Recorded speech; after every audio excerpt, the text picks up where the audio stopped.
1944. The sound of the vault.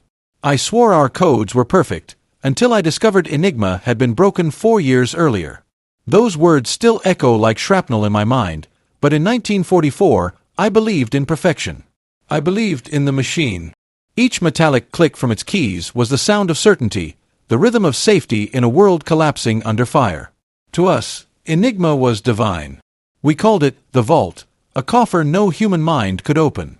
But now I know the truth. Faith in a machine can be more dangerous than faith in a god, because machines do not forgive. Kiel smelled of diesel, seaweed, and fear. The harbor was a constant roar of steel, submarines sliding into the gray waters, the metallic groan of cranes loading torpedoes. And beneath it all, the steady, sacred tapping of Enigma filled our bunker like a heartbeat. To me, that sound was the war, the invisible pulse that connected every U-boat, every convoy, every dying man on the Atlantic floor. When I turned the rotors, when the lamps flickered to life, I felt part of something greater than victory. I felt chosen, the keeper of secrets wrapped in iron and logic. Our communications room sat underground, sealed by a thick steel door that never opened without an officer's key. The hum of the generator mixed with the clack of typewriters, and above us the bombs fell so far away they sounded like thunder underwater. We joked that if the world ended, we would still be down here, encrypting it. I can still see the faces lit by those small, trembling bulbs, pale, sleepless, loyal. We all believed the same thing, that as long as Enigma clicked, we were untouchable. Each morning began with ritual precision. The day's codebook was retrieved from a locked cabinet, sealed in red wax. I would adjust the rotors, 3 of them, soon to be 4, align the rings to the prescribed letters, and plug the cables into the board like veins. Every keystroke transformed into chaos and back again, a dance of logic so intricate it felt like witchcraft. We laughed at the idea that anyone could ever solve it. "The English don't have minds for mathematics," one officer said. We nodded. We wanted to believe that. But there were moments, quiet ones, when the faith wavered. Sometimes I would press a key and hear the pause, that half-second delay before the lamp blinked, and I would wonder, what if the pause meant someone was listening? What if, somewhere, there was another machine, a mirror to ours, turning at the same rhythm, reading every word we believed to be hidden? The Atlantic was our chessboard, and we thought we played unseen. We sent coordinates, intercepts, warnings. Submarines reported sinkings, triumphs, steel torn open by torpedoes. I handled the messages, and though I never saw the bodies, I felt their weight through the numbers. Each coded line was a death sentence wrapped in elegance. I had convinced myself that war was cleaner through circuits and ciphers. That was my first mistake. Even then, strange coincidences began to whisper through the ranks. Convoys that should have been caught turned away without warning. Submarines vanished, entire crews gone without a trace. "Bad luck," the officers said. "The enemy is guessing." Guessing. It was easier to believe in luck than in the possibility of betrayal, not by a man, but by the machine itself. At night, when the lights dimmed and the typewriters stopped, I sometimes lingered beside the Enigma. Its casing reflected the weak yellow glow of the lamps, smooth and silent. I would run my fingers across the cold metal and imagine the millions of words it had swallowed, orders, deaths, lies, all spinning inside those gears like souls trapped in purgatory. I thought I was serving precision. I was serving arrogance. The day I first doubted completely came during an air raid. As the sirens wailed, the room shook, dust falling from the ceiling. Yet the operators kept typing, sending encrypted orders to submarines that no longer existed. I remember the absurdity of it. Men dying upstairs, and us down here, still talking to ghosts. That was when I understood. The machine didn't know truth or defeat. It only knew the illusion of control. Now, years later, I can still hear that sound. The click of the keys, the spin of the rotors, the faint electric hum before the lamp lit. It was the sound of faith made mechanical. It was the sound of a vault closing. And behind that vault, we had already locked ourselves in. 1944. Chain of iron. Every message that passed through my hands felt like a weapon. Lines of numbers, letters without meaning, signals pulsing through the Atlantic night. All of them born in the bunker beneath Kiel, all of them bound for the depths where our submarines hunted in silence. I was their invisible hand. The operator.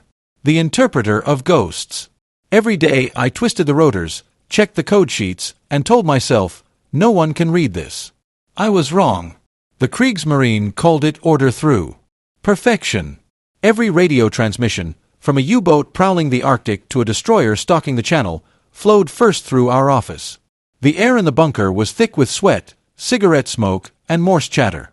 I worked beside 3 other men, all of us trained to think of the machine as a living entity. We even gave ours a name, Gertrude. She never lied, we said. She spoke only in truth. But the truth is cruel. I remember the first time I saw the North Atlantic map that hung above the communications table. Hundreds of small pins marked the positions of our submarines.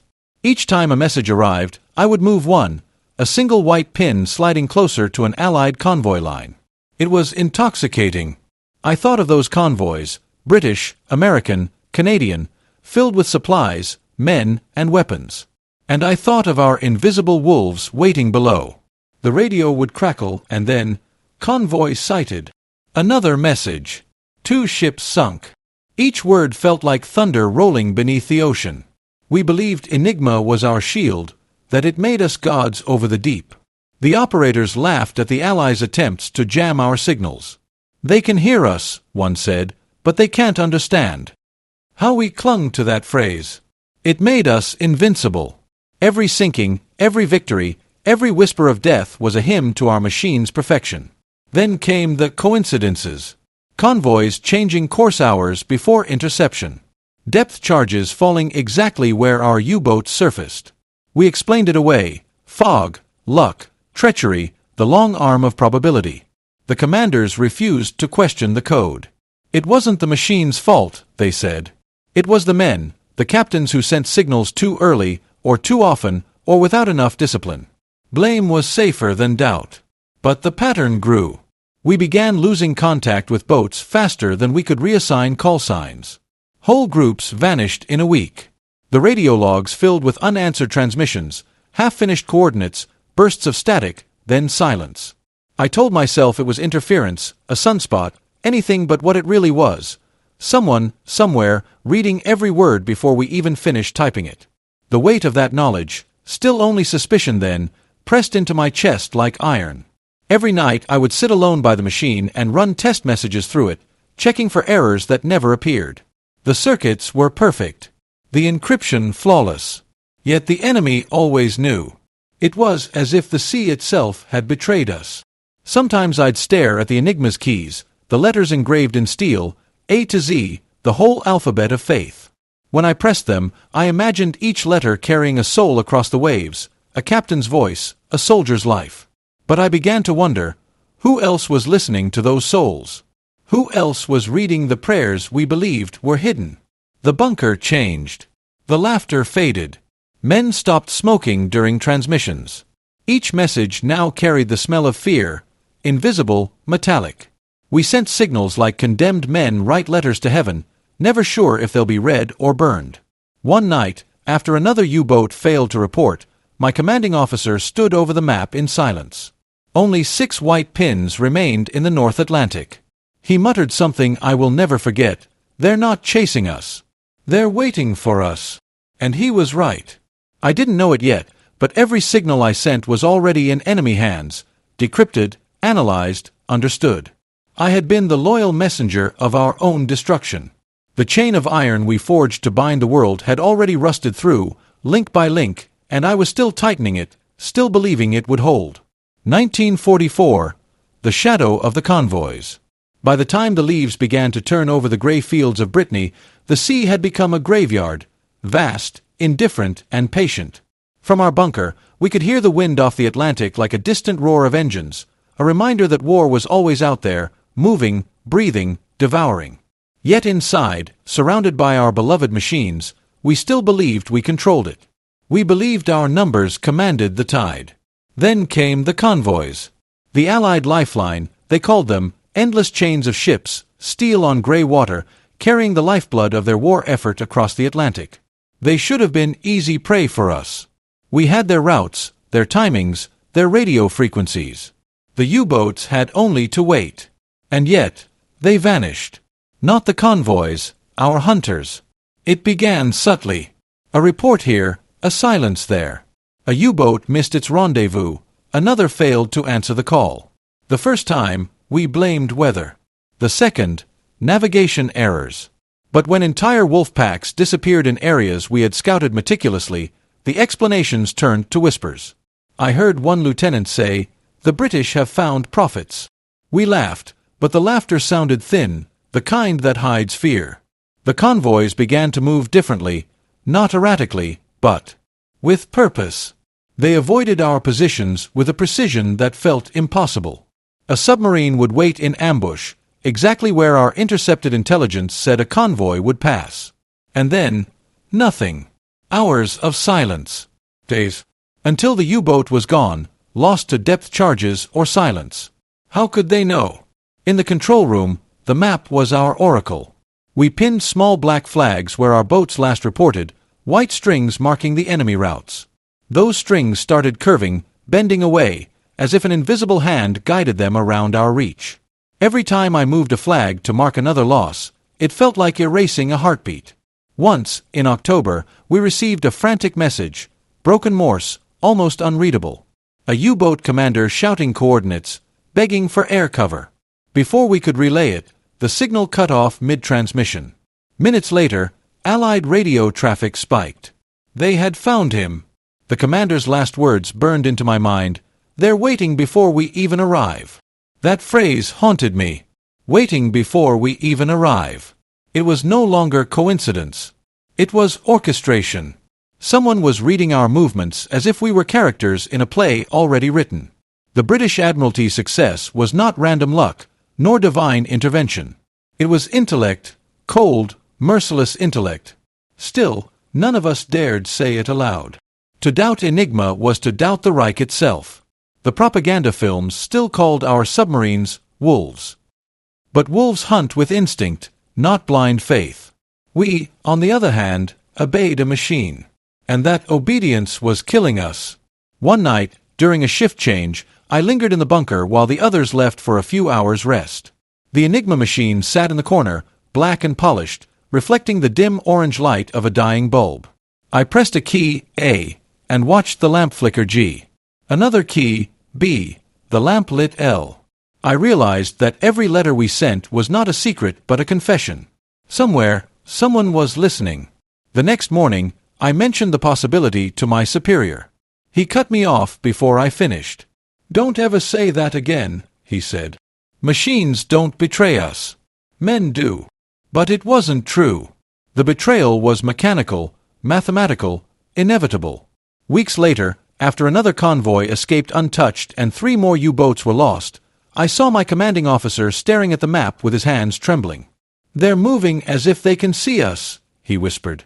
His voice wasn't angry, it was broken. And for the first time, I realized that the war wasn't being fought in the skies or the seas anymore. It was being fought in silence, in rooms filled with whirring gears and turning rotors. We thought we had built the perfect lock.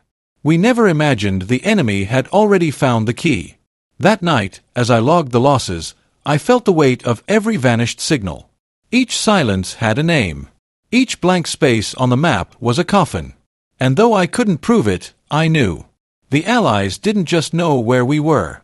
They knew who we were, and they were watching us drown, one message at a time. 1944. The Missing Report. It began with a rumor, a single name whispered between cigarettes in the bunker corridor, a Polish engineer. No one said more. In wartime, curiosity was a dangerous habit. But that whisper grew teeth. Within a week, it had become something darker, a secret the SS was willing to kill for. I remember the day they brought him in. The prisoner was rail-thin, his hands trembling from cold or hunger, maybe both. His uniform was gone, replaced with rags. They said he'd worked in communications before the war, mathematics, cryptography, logic. He spoke German slowly, with an accent that turned every sentence into a riddle. When the interrogator asked where he'd learned about Enigma, he said one word before they cut him off: before. That word hung in the air like a gunshot. Before. Before the war. Before we had made Enigma a god. Before we built our arrogance into circuitry. The SS officer struck him across the face and demanded names. The prisoner's lip bled, but he smiled faintly. "You Germans never invent as much as you think," he said. That was his last sentence. They executed him within the hour. I never saw the report. They said it was classified. But I felt its shadow in every conversation afterward. Men spoke softer around the machines. A technician joked that maybe the Poles had guessed our wiring. The laughter that followed was thin, nervous. We didn't laugh because it was funny. We laughed because the alternative was terror. Weeks passed, and still, the name haunted me. When I found it again, it was in a scrap of intercepted Allied material, a fragment of something encoded, buried in our backlog. My eyes caught a single word in plain text, scrawled in a translator's note, Rejewski. Marian Rejewski. I remember staring at that name until it blurred. I had no idea who he was, but something inside me tightened, as if I had glimpsed the architect of a secret I wasn't meant to understand. Later, through whispers from the technical division, I learned pieces of the story. That before the war, in Poland, mathematicians had built replicas of our machine. That they had discovered its logic through pure deduction. That their work had been passed to the British. If that were true, then everything we believed was already dead before the first shot was fired. The official response from Berlin was swift and predictable: propaganda. Lies spread by Allied intelligence to weaken morale. But even denial could not hide the smell of fear. The SS confiscated several reports, burned others. Officers who asked too many questions were reassigned, or simply disappeared. In the silence that followed, no one mentioned Rejewski again. But I couldn't stop thinking about him. I imagined him in a small, dimly lit office somewhere in Warsaw before the war, chalk dust on his fingers, surrounded by numbers that whispered secrets our scientists had never heard. I imagined his mind turning the machine inside out, stripping it of its mystery. And I imagined how quiet his triumph must have been, a whisper against the roar of a coming storm. If the Poles had truly broken Enigma before the war, then every word I had sent since 1939 was already a confession written in invisible ink. The British didn't just have our code, they had our thoughts, our plans, our intentions. That night, I couldn't sleep. The generator hummed in the next room, and the Enigma's shadow stretched across the wall like a specter. I sat at my desk and stared at the metal box, the black casing that had once seemed invincible. I thought of the prisoner, his defiance, his calmness, his final smile before the bullet. He had known the truth, that faith in a machine is only faith in human error multiplied by confidence. I began to write my own report, an unofficial one. In it, I recorded every strange occurrence, every unexplained failure, every whisper that pointed to something beyond coincidence. When I finished, I sealed it in an envelope and hid it inside the wall behind my desk. I never told anyone. The next morning, the SS came again. They searched our offices and seized documents, saying a security breach had been discovered. When they left, my hidden report remained untouched. But I realized then what kind of war I was truly fighting. It wasn't against the Allies, or even against time. It was against the truth. And truth, I was learning, is the only enemy that cannot be defeated. June 6, 1944, Normandy. The morning began with confusion, the kind that carries the weight of prophecy. The air was heavy, the sky a dull sheet of iron, and the radio static felt different, alive. Before dawn, we intercepted dozens of transmissions, more than we'd ever seen in a single night. Different frequencies, overlapping codes, bursts of meaningless chatter. It was as if the entire channel had started speaking at once. At first, we thought it was noise, Allied deception, perhaps, or atmospheric interference. But then the patterns emerged. They were deliberate, controlled, coordinated. Something vast was unfolding. By 3 o'clock hours, the messages from the French coast became urgent. U-boat commanders near Cherbourg reported unusual vessel concentrations. The Luftwaffe radar picked up anomalies, hundreds of echoes that flickered and vanished. We assumed it was sabotage, a trick. Every officer repeated the same mantra: the invasion will come in Calais. Even as we stared at the evidence before us, we clung to that certainty. Then, at 5:30, it began. The first report came from Le Havre, explosions along the beaches. Then from Cannes, paratroopers in the night. Then from the channel itself, an armada. Ships so dense they blotted out the horizon. The invasion we had denied for months was happening before our eyes, and we didn't even know where to point our guns. Inside the bunker, the air thickened with panic. Radios screamed, typewriters clattered, men shouted coordinates no one could verify. Every encrypted order sent through Enigma felt slower, heavier, as if the machine itself hesitated. We relayed counterorders to U-boats, to artillery batteries, to airfields already under fire. But nothing connected. Our messages reached no one in time. It was like trying to command the ocean with smoke signals. And then came the phrase that broke us. A captain, pale, bleeding from shrapnel, stumbled into the communications room and whispered, "They knew. They knew everything." No one answered. Outside, the sky burned with flares and tracer rounds. The hum of aircraft filled the air, not ours. The Allies had arrived with precision that bordered on the supernatural. They struck radar stations, artillery nests, supply depots, all at once, all exactly where they could do the most damage. It wasn't luck. It was information. Our information. I kept working, fingers trembling on the keys, translating orders that already meant nothing. One message from Berlin came through Enigma with a single line: "Hold positions. Do not yield." I remember thinking how meaningless it sounded, a command written by men who no longer understood the battlefield. As I turned the rotors to encode the next transmission, I noticed something, a small delay before the lamps lit. It was almost imperceptible, but I felt it. The same delay I'd heard months ago when I first began to doubt. It was as if the machine itself knew it had been compromised, as if it, too, understood the futility of what we were doing. By noon, the reports became fragments of despair. Enemy armor landing at Omaha. Air cover lost. Radio silence from Juneau. We are surrounded. The rhythm of the war had changed, no longer ours, but theirs. The Allies didn't fight blindly, they danced to a music only they could hear, every move prearranged by knowledge we had unknowingly given them. In the midst of the chaos, I looked up at the wall map. The red pins marking Allied convoys had multiplied overnight, pushing inland. The white pins marking our defenses were static, frozen, obsolete. The lines we had drawn as barriers had become invitations. A junior operator broke the silence with a whisper. "What if they're reading us?" he said. No one dared answer. The question hung in the air, heavier than the thunder of guns outside. What if, all along, the enemy had been listening, not just to our words, but to our thoughts, our pride, our delusions? That night, as the reports of retreat and ruin poured in, the bunker fell into a terrible calm. The kind that comes after disbelief, when fear finally gives way to comprehension. The invasion wasn't just of Normandy. It was of truth. And the truth was this: the vault we trusted had never been closed. Every click of the Enigma had been an echo in a chamber already filled with British ears. Somewhere, in a quiet estate far from the battlefield, men were reading our orders as we sent them, and smiling. 1944. The invisible enemy. After Normandy, nothing felt real anymore. The world had turned inside out.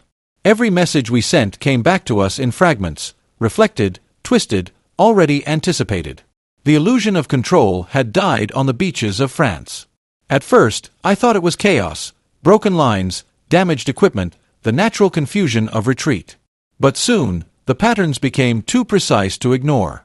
Orders we transmitted were being answered before the recipients had even confirmed receipt. Convoys rerouted minutes after we sent their coordinates. Bombing raids intercepted in perfect formation. It was as though our messages were traveling forward in time, or worse, being written by someone who already knew the ending. We whispered about it among ourselves. Bletchley Park. The name appeared once, faintly, in an intercepted English memo before it was redacted and sealed by the SS.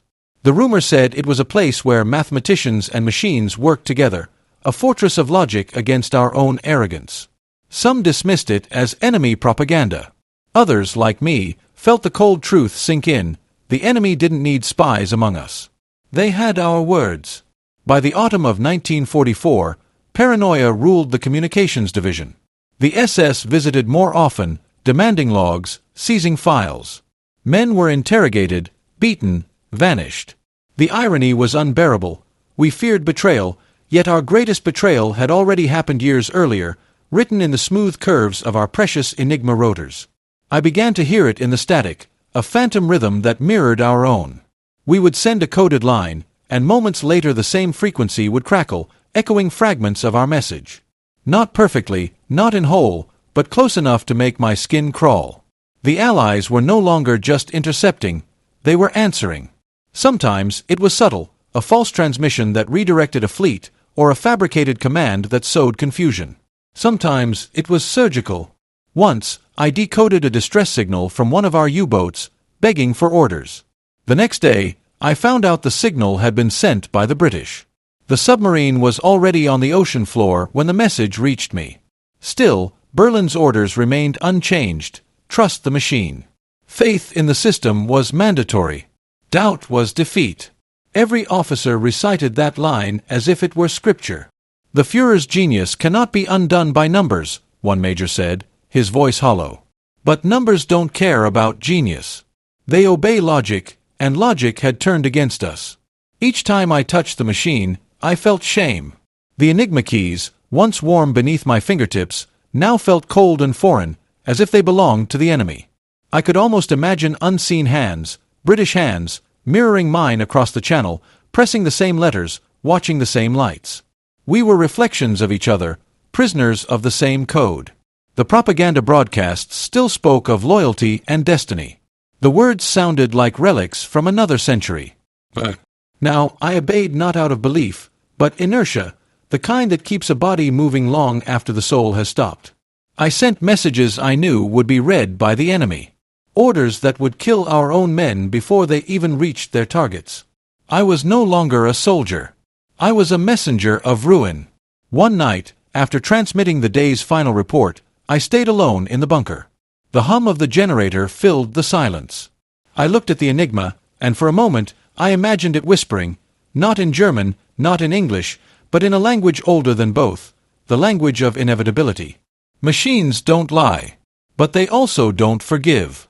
And somewhere, beyond the static and the smoke, someone at Bletchley Park was listening, not to our victories, but to our slow, systematic surrender. August 1944, Paris falls, the radio falls silent. The fall of Paris should have been just another strategic loss. But it wasn't. It was the sound of our empire cracking, not from bombs, but from silence. When the message came through, it was short and merciless: Paris liberated. Forces retreating east. I sent the transmission myself, my hands steady though my stomach twisted. The operators around me said nothing. Outside, the wind howled through the bombed-out port of Kiel. The Reich was still breathing, but it was shallow, uneven. Minutes later, as I switched through the frequencies to check the Allied channels, I heard something that froze my blood: laughter. English voices, mocking, triumphant, echoing through our frequencies. "We hear you, boys," one said, as if speaking directly to me. "Keep sending. We're listening." That was when I realized they weren't intercepting our signals anymore. They were sharing the air with us, occupying the same invisible space. The same wavelengths that carried our orders now carried our humiliation. Our radios became haunted things. We'd transmit a retreat order, and before it finished, Allied broadcasts would overlap, announcing the same retreat. Sometimes, they even read our messages aloud in translation, word for word, as if to prove the point. "We know everything you say." The morale collapsed. I saw men who had once sworn eternal loyalty to the Reich rip off their insignias and stare blankly at the wall, their faith dissolved in static. One operator asked me, "How can they know everything, even this?" I wanted to tell him the truth, that they had known for years, but I couldn't. Instead, I said the only thing left to say: maybe we were never a secret at all. The war was slipping away, not with explosions but with echoes. Our codebooks, our machines, our procedures, all meaningless. We had built an empire of encryption, but it had never belonged to us. That night, I went outside for the first time in weeks. The city was half ruined, the docks in flames. I looked toward the western horizon, where the smoke of Normandy still hung, and I imagined the British and Americans, listening, always listening, smiling as our last defenses crumbled. In that moment, I understood what defeat truly was. It wasn't loss of territory or power. It was the silence that follows when your voice no longer matters. And in the radio room behind me, the Enigma clicked one last time, obedient, loyal, and utterly meaningless. September 1944. The substitution. They told us the new Enigma would save us. A fourth rotor. A redesigned plug board. A new daily key schedule so complex that only the most trusted officers were allowed to handle it. They called it the M4, the invulnerable machine. Its arrival in the bunker was treated like the coming of a prophet. Men who hadn't smiled in months suddenly spoke of turning the tide, of a final encryption the enemy could never break. I wanted to believe them. I truly did. The old Enigmas were gathered like relics of a dead faith, lined up on the tables for collection. We disassembled them piece by piece, rotors, wirings, light panels, and packed them into wooden crates marked obsolete. As I turned the screws from the case of my machine, I felt as though I were dismantling a memory. Every click, every light, every coded message that had once meant certainty was now scrap metal. The M4 arrived in sealed boxes guarded by SS men. They handed them out like weapons, as if these new machines could somehow kill the truth. The engineers gave us precise instructions. The fourth rotor ensures unbreakable complexity. Even the smallest deviation from the key will render any decryption impossible. Unbreakable. I'd heard that word before. We ran our first transmission that same evening, a message to a U-boat near Norway. The lamps danced faster, brighter, almost mocking us. The machine worked perfectly. It sang with mechanical precision. And for one brief hour, I allowed myself to feel that old intoxication again, the illusion of control. But illusions are fragile things. Within a week, the same pattern began again. Convoys diverted minutes before interception.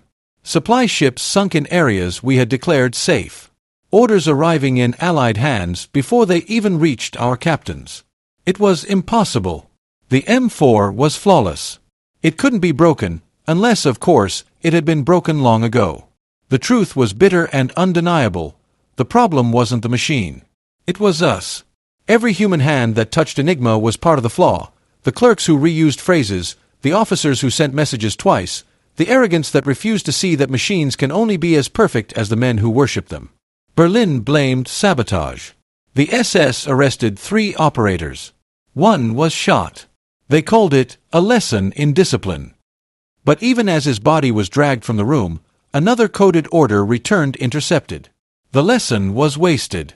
I began to feel as if the machine itself was mocking me, its keys cold, unfeeling, obedient. The M4 didn't protect us. It mirrored our own blindness with precision. I stared at it and saw not an instrument of secrecy, but a mirror reflecting the face of our failure. The propaganda continued. Enigma restored. The enemy blind again.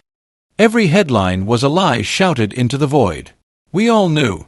The Allies were no longer trying to break us. They were simply waiting for us to destroy ourselves. And still, every morning, I sat before the M4 and turned its rotors with shaking hands, sending out messages I knew the enemy would read before breakfast. October 1944. The smell of smoke in Hamburg. By autumn, Germany was burning. Hamburg no longer looked like a city, it was a wound. The docks where I had once walked among submarines and laughter were now twisted skeletons of steel. The air was thick with the smell of burnt rubber, flesh, and salt. Smoke hung over the harbor like a second sky.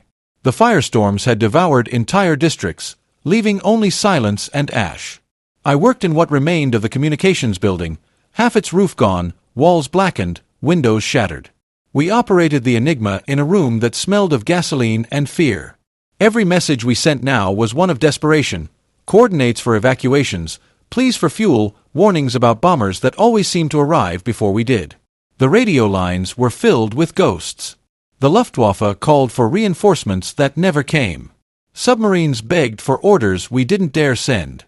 I would type, listen, and realize the futility of every word. It wasn't interference that corrupted our transmissions, it was knowledge. The Allies knew our moves as soon as we conceived them. Sometimes even sooner. One night, I received an encoded message marked urgent. It was from a U-boat in the North Sea, enemy aircraft overhead. Diving. Awaiting coordinates. I sent a response within minutes. 10 minutes later, I heard an English broadcast on the same frequency, U-boat 623 destroyed.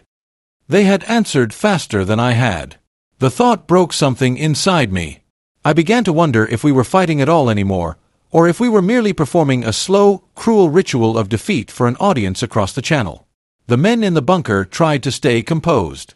We still spoke in the language of procedure, set the key, verify the cipher, check the transmission. But our eyes betrayed us. Every flicker of a lamp, every delay in response, felt like judgment. We were the priests of a dying religion, chanting encrypted prayers to a god that had already abandoned us. At night, the raids came again. The city howled under fire. The ground shook. I looked out from the ruined window and saw the reflection of flames in the river, a red shimmer dancing on black water. I thought of all the coordinates I had sent, all the messages that had guided others into their graves. The machine sat beside me, its metal casing glowing faintly in the firelight. The Enigma didn't care about the burning city. It didn't know defeat. It simply waited for the next message. And I realized, watching the embers fall outside, that our downfall hadn't been written in blood or ideology, but in mathematics. Cold, clean, merciless mathematics. While we burned, someone in Bletchley Park, a man I would never meet, was turning his own rotors, quietly, precisely, reading our final words as if listening to the dying breath of an empire. The war was ending, but not with silence. It was ending with the steady rhythm of a machine still working, still faithful, long after faith itself was gone. November 1944, the rumor of the unknown. The first time I heard the voice, it came through the static like a ghost. An English accent, calm, measured, and cruelly amused. "You're still talking to us," he said. "Every day." The room went silent. My hands froze above the keys. I looked at the others. They had heard it too. The laughter that followed was faint, almost kind. Then the frequency went dead. The SS claimed it was psychological warfare, enemy trickery to erode morale. But I knew. No trick could have repeated our own cipher headers, mirrored our timing, our structure, our rhythm. Whoever spoke on that frequency had our codebooks, or worse, no longer needed them. A week later, they brought in a British prisoner, an officer of communications captured near Antwerp. I was ordered to question him. He sat calmly, hands bound, his face pale but proud.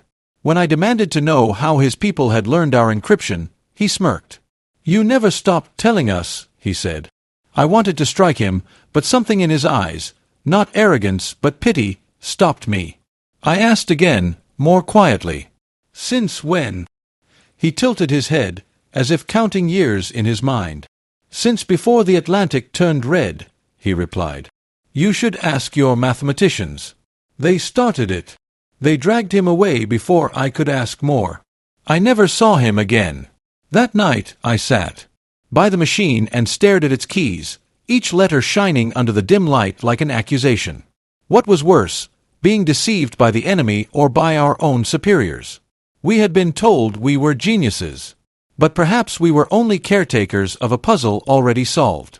The next morning, Allied bombers crossed the sky above Kiel, unopposed, as if flying through open doors. We had warned of their approach, hours earlier, yet the bombs fell precisely where our defenses had been moved. Someone was reading us again, line for line, breath for breath.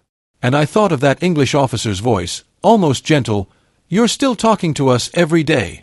He was right. We were still speaking. But it was no longer war. It was confession. December 1944, the winter of despair. The snow came early to the Ardennes, soft, silent, merciless. It covered everything, even our failures. Our army gathered what was left of its strength for one final gamble, the Wacht am Rhein. The Führer called it a counterstroke that would split the Allies in two.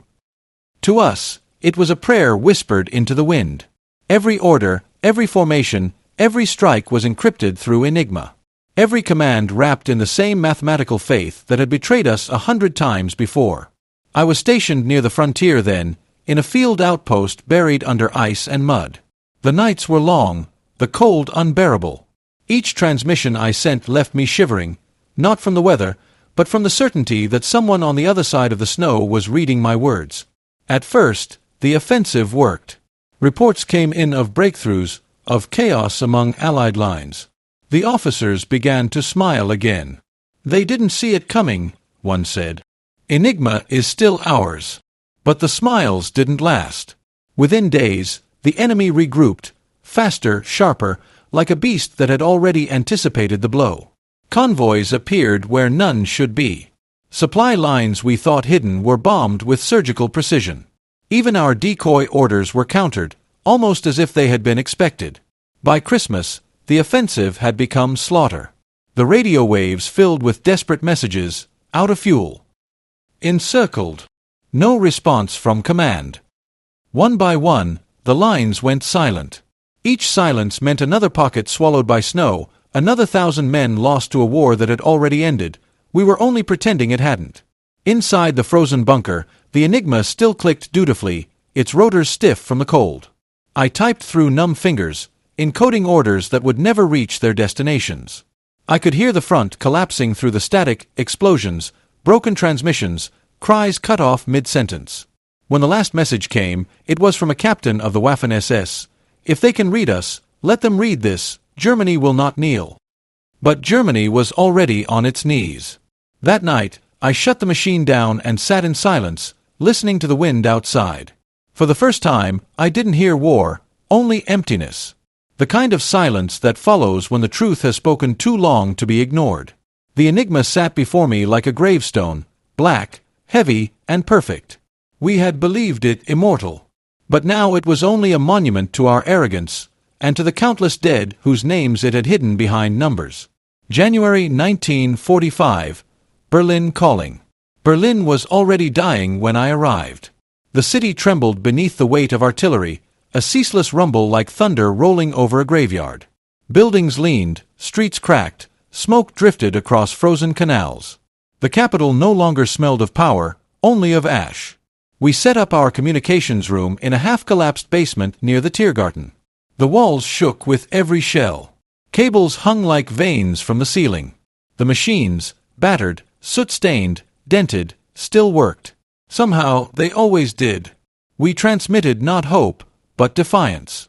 Berlin still stands. Reinforcements en route. Victory inevitable. Each word a lie. Each code a futile act of faith. And still, the Enigma hummed, a mechanical priest delivering sermons to a dying congregation. One night, a major from the SS came to inspect our station. His uniform was spotless, his eyes hollow.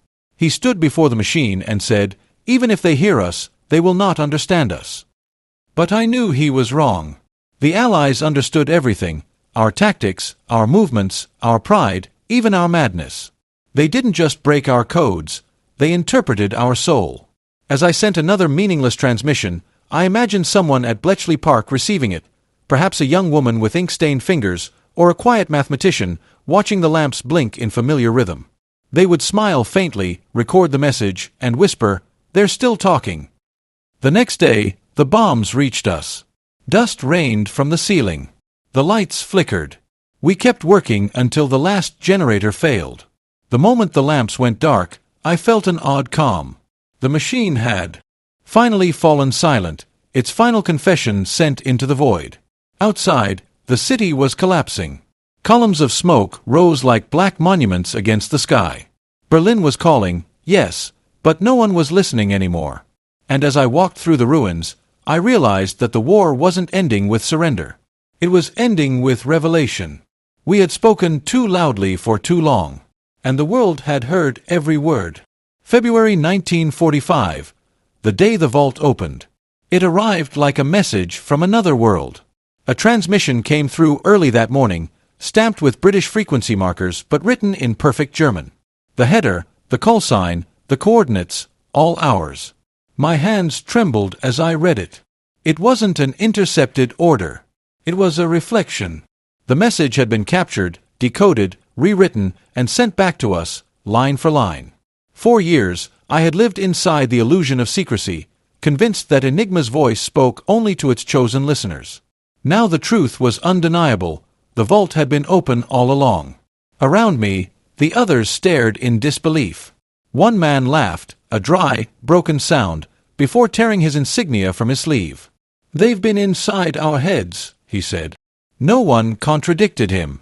I held the message in my hands, unable to destroy it. Every word was ours, yet no longer ours, a mirror showing the face of our own defeat. That night, I sat before the silent Enigma, the lamps dark, the keys still warm from the day's last message. I realized it had never been a machine of secrecy. It had been a confessional, whispering our sins to anyone patient enough to listen. And someone had listened. March 1945, the flight from Kiel. We burned everything. Codebooks, signal logs, spare rotors, all fed to the fire until the air in the bunker stank of ink, oil, and scorched paper. The flames danced on the steel walls, and for a moment, it looked as if the machines themselves were bleeding. Orders had come from Berlin: evacuate. Destroy all cryptographic material. The Allies were advancing from the west, the Russians from the east. Kiel was no longer a harbor, it was a trap. We loaded what remained of the Enigma units onto trucks bound for the docks. Outside, snow fell through a haze of smoke. The sea, once our ally, now mocked us, calm, silent, indifferent.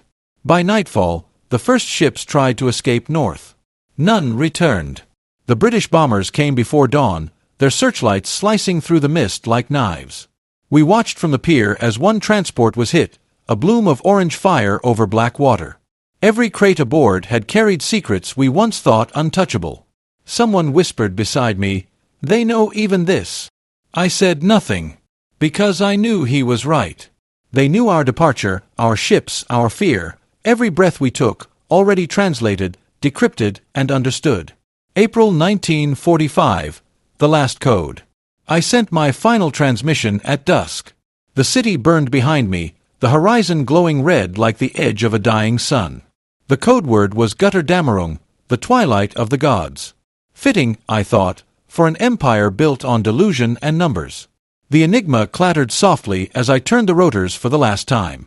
The lamps flickered, spelling words that no longer mattered. There was no command left to give, no fleet to answer, no listener except the enemy who had heard us all along. Outside, the air smelled of smoke and surrender. Every explosion seemed farther away, as if the war itself were retreating into memory. I wondered if, somewhere in England, someone at Bletchley Park saw my message come through, the final echo of a system that had betrayed its masters. When the transmission ended, I sat there, staring at the machine. It looked peaceful now, quiet, almost innocent. For years, I had believed it divine. But divinity does not exist in brass and wire. The myth was over. The Reich would die not by flame or bullet, but by logic, by the cold precision of men who saw through the illusion we worshipped. Enigma's last secret was us. May 1945, the collapse. Berlin was gone, a skeleton of stone and smoke. The Reich had devoured itself, leaving only dust and disbelief. I fled the ruins wearing a stolen civilian coat, the insignia ripped from my sleeve, an Enigma rotor hidden in my pocket. I told myself it was a keepsake. In truth, it was a relic of shame. The roads were crowded with silence, refugees, soldiers without armies, children walking without direction. The war had ended, but no one knew how to stop moving. The radios that once screamed orders now whispered surrender in dozens of languages. I listened as Allied broadcasts declared what we already knew. The Führer was dead, the generals captured, the codes useless. I found shelter in an abandoned farmhouse outside Lübeck. At night, I turned the small rotor in my hand, feeling its grooves catch the light of a candle.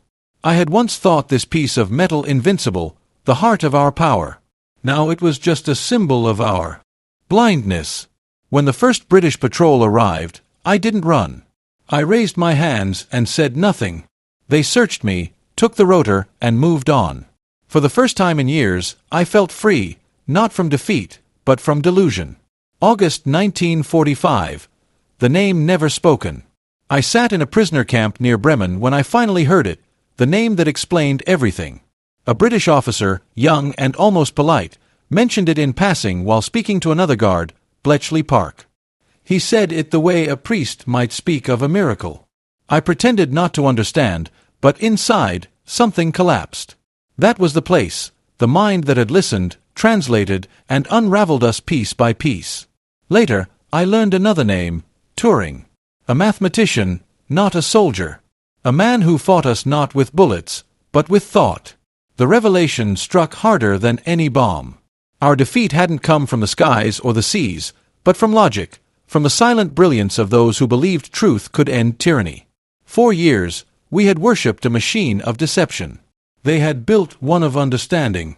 At night, I wrote my confession on stolen scraps of paper. I wrote about Enigma, about our pride, about how faith in perfection blinded us to the world burning around us. When I finished, I realized I wasn't writing history. I was writing an apology. We had served a regime that murdered truth. And the truth, in the end, answered back.